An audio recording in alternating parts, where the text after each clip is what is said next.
За сайн байна уу өдрийн мэнд хүргэе. За өнөөдрийн хичээлээр би тооллуурын 380 тооллуурын төрөл ангиллыг авч үзье. Тэр дундаасаа би 100 амперын тооллуур, 5 амперын тооллуурын холболтын схемийг харьцуулж та хэд дээрж өгөх болно. Жишээлбэл тооллуурыг дотор нь ер нь 100 ампер, 50 ампер, 60 ампер, 40 ампер, 80 ампер гэж ангилдаг байгаа.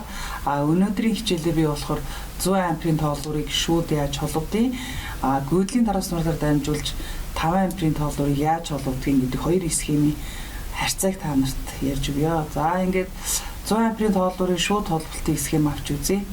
За гаднаас 380 тижэл орж ирлээ. За тэхийн тулд толгой ерөнхий автомат гэж байгаа шүү дээ. Тэр ерөнхий автоматн дээрээ одоо 3 фаза холбож өгнө.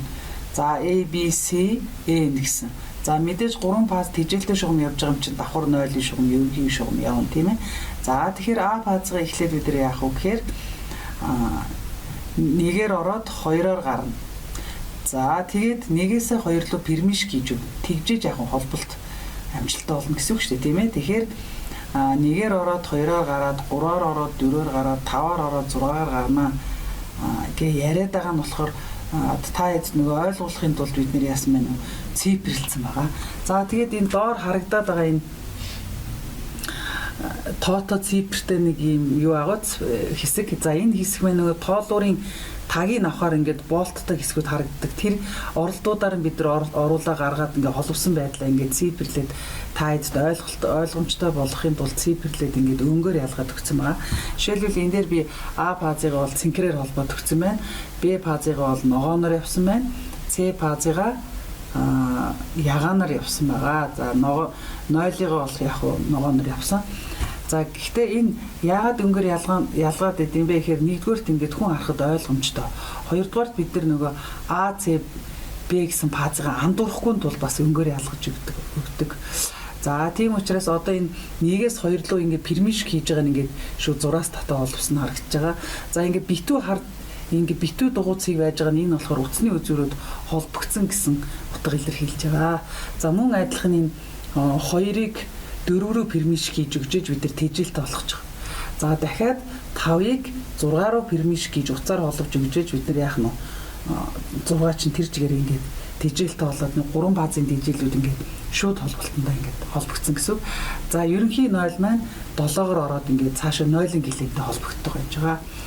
За тэгэхээр огшин сая 100 амперын тооллуурын схем ярьж өглөө. Одоо би та нарт юу ярих вэ гэхээр гүйдлийн трансформатороор дамжуулаад холбох тооллуурын холболтын схем ярьж өгье. Гүйдлийн трансформатортой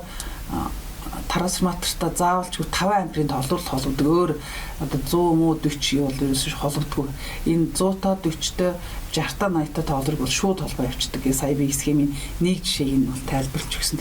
За энэ 2 5 8 гэдэг нь гүйдлийн трансформатороор дамжуулж холбосон схемийг та нарт ойлгуулахын тулд энэ дэр ингээ холбоод өгсөн байж байгаа шүү.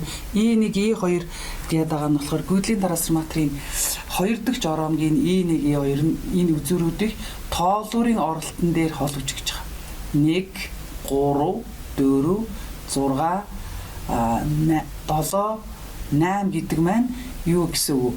Гүйдлийн трансформаторынхаа 2 дахь жороомгийн L1 L2 гэсэн ороомгоор дамжуулж өгж байгаа холболтыг бол харуулсан байж байгаа. За жишээлбэл энэ дэр би та нарт зааж өгье л та. За энэ нэг дээр гүйдлийн трансформаторыг холбоод нөгөө дотор ороомгоор нь дамжаад ингээ хэлхээр битүүрээд А фазын гүйж байгаа гүйдлийн трансформатороор хэмжиж өгнө гэсэн үг. За дараа нь Б дээр нь яах вэ гэхээр мөн адилхан 4 ингээд 6 гэж хэлхий битүүрсэн маавц. Тэгэхээр мөн адилхан ингээд гүйдлийн трансформатор энэ Б фазн дээр явж байгаа хэрэглэгчийн одоо нэгсэндээ хэмжүүрийг хэмжиж өгнө гэсэн үг байна шүү. За С нь болохоор яаж ийм вэхэр мөн адилхан 7-9-ээр мөн адилхан энэ С фазын хэрэглээг тооцохын тулд энэ тус нь бид ингээд фаз болгон дээр гүйдлийн трансформатор тавьж өгдөг байж байгаа. За дараа нь гүйдлийн трансформаторын L1 үзүүрийг тооллуурын холболтын үзүүр 2 5 8 дээр болно. За L1 гэсэн үзүүр аваад энийг яаж ийн гэж нэ 2 5 2 5 8 дээр олж өгнө. Тэгэхээр энэ яаж өгнө гэхээр энэ гүйдлийн трансформатор энэ А фаз, Б фаз, С фаз тэр бүгд оромгоор нь дамжаад тэжээлтэй болж байна гэсэн утгыг бол илэрхийлж өгж байгаа. За мөн адилхан 3-д нь яг үгээр гүйдлийн трансформаторын L2 үзүүрийг хэрэглэгчийн автомат цаслуур дээр залгаж өгнө. Гүйдлийн трансформаторын L1, L2 үзүүрийг хэрэглэгчийн юм дээр гарч. За жишээлбэл одоо энэ дэр L2 гэдэг энд байж байгааз L2 фаз болгон дээр.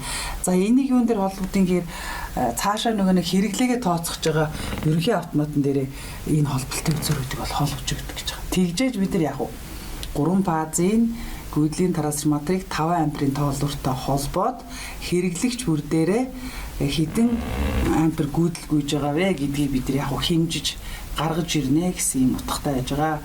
За тэгээд өнөөдрийн хичээлээр та нар юуны ялгаа харах вэ гэхээр за 100 ампер, 50 ампер, 80 ампер, 40 ампер гих мэтлэн энэ тоолрууд бол шууд холбогддог. Шууд холбогддог гэдэг маань гүйдлийн трансформатор холбохгүйгээр холбоо явчихдаг гэсэн. За тэгэхээр гүйдлийн трансформаторыг болохоор зөвхөн 5 амперын тоолуур дээр л гүйдлийн трансформаторыг холбож өгдөг гэдгийг таад маш сайн анхаарах хэрэгтэй. Анхаарал тавьсанд баярлалаа.